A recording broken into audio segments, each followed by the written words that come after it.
गुजरात में दूसरे चरण के मतदान से पहले बीजेपी ने पूरी ताकत झोंक दी है।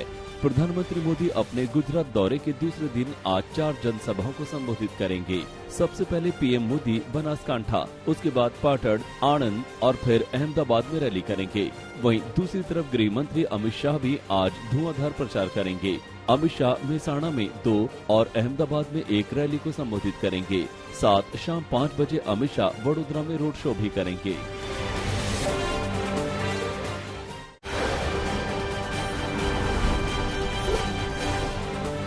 गुजरात विधानसभा की 89 सीटों पर पहले चरण की वोटिंग में भारी गिरावट देखने को मिली। पहले फेज में करीब 60.20% वोटिंग दर्ज की गई।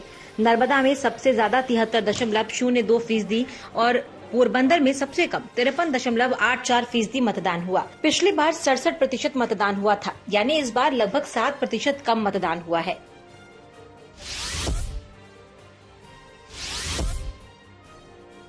गुजरात के अहमदाबाद में प्रधानमंत्री मोदी ने मेगा रोड शो किया। करीब 50 किलोमीटर के लंबे रोड शो में प्रधानमंत्री मोदी ने 15 से ज्यादा विधानसभा क्षेत्रों को कवर किया। इससे पहले पीएम मोदी ने जनसभाओं में हिस्सा लिया, जहां रावण वाले बयान पर विरोधियों पर जमकर निशाना साधा। कोई रावण के, कोई राक्षस के, कोई कॉकरोच के, ભાઈઓ બહેનો ગુજરાત માટે, ગુજરાતના લોકો માટે આટલી બધી નફરત, આટલું બધું ઝેર, કીચડ ઉછાળવાનો આ રસ્તો તમારો? જે મોદીને તમે ઘડ્યો હોય એ મોદીનું અપમાન, એ તમારું અપમાન છે કે નહીં? જેને તમે મોટો કર્યો હોય એનું અપમાન એ તમારું અપમાન ખરું કે ના ખરું ભાઈ?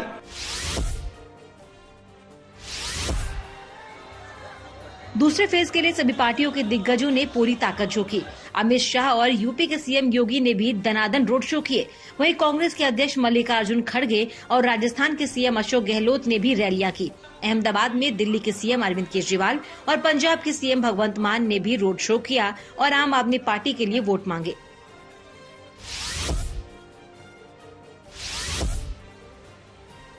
दिल्ली में एमसीडी चुनाव के लिए प्रचार का आज आखिरी दिन है। ऐसे में सारी पार्टियां अपना आखिरी दांव आजमा रही है। दिल्ली के सीएम अरविंद केजरीवाल ने आरडब्ल्यूए के प्रतिनिधियों से मुलाकात की और कहा कि अगर एमसीडी में आम आदमी पार्टी को बहुमत मिलता है तो आरडब्ल्यूए को मिनी पार्षदों का अधिकार दिया जाएगा। केजरीवाल ने आरडब्ल्यूए को आर्थिक तौर पर स्वतंत्र करने का भी वादा किया। उधर दिल्ली में बीजेपी के दिग्गज भी चुनाव प्रचार में जुटे हैं। हिमाचल के मुख्यमंत्री जयराम ठाकुर ने शास्त्री नगर इलाके में रोड शो किया, तो उत्तराखंड के सीएम पुष्कर सिंह धामी ने छतरपुर में रैली को संबोधित किया।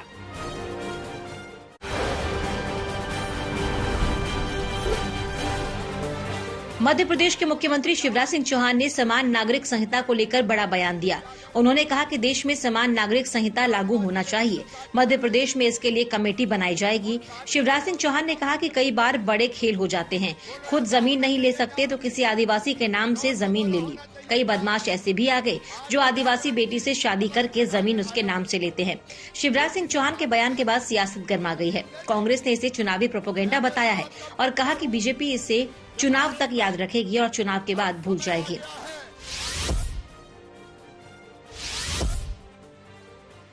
दिल्ली के मंत्री सत्येंद्र जैन को लेकर 3 अफसरों की टीम ने जांच रिपोर्ट फाइनल कर दी।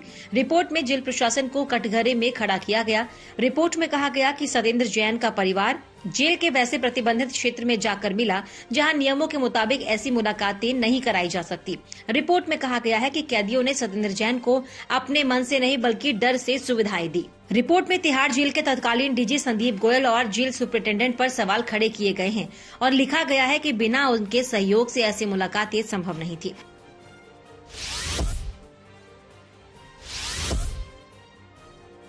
मुंबई एयरपोर्ट के टर्मिनल 2 पर सिस्टम डाउन रहने से करीब 1 घंटे तक अफरा तफरी मची रही। सर्वर डाउन होने की वजह से एयरपोर्ट पर यात्रियों की लंबी कतारें लग गई। ये सभी यात्री अपनी चेकिंग के इंतजार में काफी देर तक खड़े रहे। सिस्टम के डाउन होने की वजह से यात्रियों के साथ साथ एयरपोर्ट कर्मचारियों की भी दिक्कत बढ़ गई। करीब 1 घंटे बाद सेवाएं फिर से बहाल कर दी गई, जिसके बाद मुसाफिरों की सुविधा के लिए कर्मचारियों को युद्ध स्तर पर राहत काम में लगाया गया। MIAL ने एक बयान जारी कर कहा कि केबल कटने की वजह से सेवाएं प्रभावित हुई थी।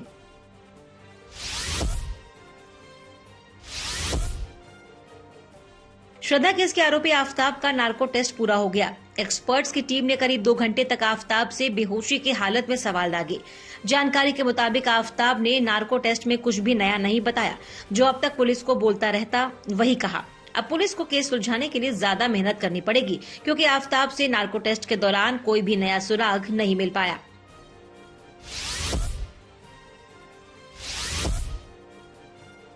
मुंबई के खार इलाके से एक हैरान करने वाला वीडियो सामने आया है।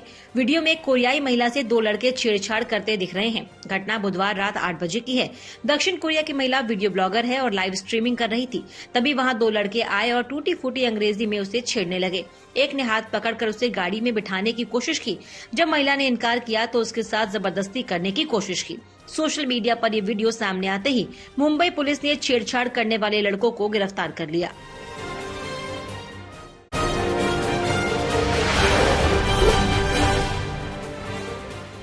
महाराष्ट्र के कल्याण में एक दिल दहला देने वाली घटना सामने आई है, जिसमें एक 15 साल के लड़के ने 9 साल की बच्ची से बलात्कार किया और फिर बच्ची का गला रेत कर हत्या कर दी। घटना कल्याण रेलवे स्टेशन के पास एक हाई प्रोफाइल सोसाइटी की है। मामले में पुलिस ने पॉक्सो एक्ट के तहत मामला दर्ज कर नाबालिग आरोपी को पकड़ लिया है। राजस्थान के भरतपुर में भाभी और ननद के बीच कहासुनी और झगड़े में एक मासूम की जान चली गई। दरअसल आए दिन इन दोनों के बीच विवाद होता रहता था। एक दिन विवाद इतना बढ़ गया कि भाभी ने अपनी ननद के 20 माह के बच्चे की पानी की टंकी में डुबोकर हत्या कर दी। पुलिस ने इस मामले की जांच की तो पता चला ये कोई हादसा नहीं बल्कि बच्चे का मर्डर किया गया है। मामले का खुलासा करते हुए पुलिस ने 20 माह के बच्चे की हत्या के जुर्म में आरोपी महिला को गिरफ्तार कर लिया। छत्तीसगढ़ के अंबिकापुर में स्वास्थ्य विभाग एक बार फिर चर्चा में है। मेडिकल अस्पताल में प्रसव के दौरान मां और बच्चे की मौत हो गई। परिजन ने चिकित्सकों पर लापरवाही का आरोप लगाया। पीड़ित पक्ष ने न केवल अस्पताल में हंगामा किया बल्कि उनका कहना था कि मुंह पर गमछा बांधे एक व्यक्ति ने उनसे 10,000 रुपए की मांग की थी। उससे कहा था कि रुपए दोगे तो सब कुछ अच्छा होगा। पैसे नहीं देने पर उन्होंने मां बच्चे को मार डालने का आरोप लगाया है। सूचना पर पुलिस और अस्पताल प्रशासन ने MCH पहुंचकर परिजनों को समझाया। मामले की जांच कराए जाने का आश्वासन मिलने पर परिजन थोड़ा शांत हुए। हरियाणा के सोनीपत से दोस्त की हत्या का एक ऐसा सनसनीखेज मामला सामने आया। दोनों शहर में कंबल बेचने का काम करते थे और दोनों रात बैठकर शराब पी रहे थे और मृतक की बहन के घर दोनों ने खाना खाया। इसी बीच दोनों दोस्तों में शर्त लगी कि देखते हैं कि पहले किसकी मौत होती है। इसी शर्त को आजमाने के लिए दोनों रेलवे ट्रैक पर चले गए, लेकिन आरोपी ने मृतक को ट्रेन के आगे धक्का दे दिया, जिससे उसकी मौके पर ही मौत हो गई। पुलिस ने इस पूरे मामले में आरोपी को गिरफ्तार कर लिया है और मामले की गंभीरता से जांच की जा रही है।